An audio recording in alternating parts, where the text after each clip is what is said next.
Welcome to the Banker Lamp. Please enjoy the video.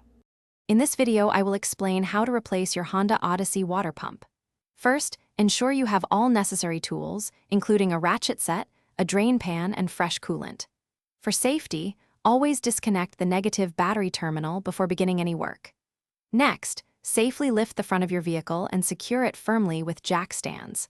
Finally, drain the engine coolant completely into a suitable container, which will be about 7 liters.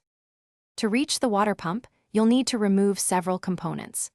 Begin by taking off the serpentine belt, which requires releasing tension from its pulley. Next, detach the power steering pump and carefully set it aside without disconnecting any hoses.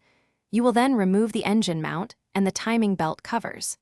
With these out of the way, you can then carefully remove the timing belt itself, which finally exposes the water pump. Now for the core task, removing and installing the pump. Unbolt the old water pump and carefully detach it from the engine block, being ready for any remaining coolant. Thoroughly clean the mating surface on the engine block to ensure a perfect seal for the new pump. Install your new water pump with a fresh gasket, tightening the bolts to 9 foot-pounds.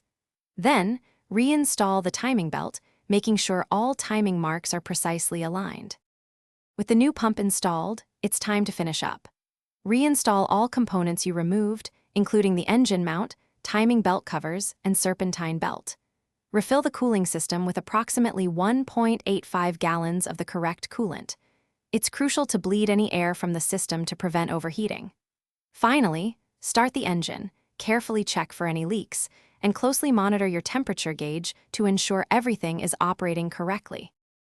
Thanks for watching. If this was helpful, leave a like and consider subscribing. See you next time.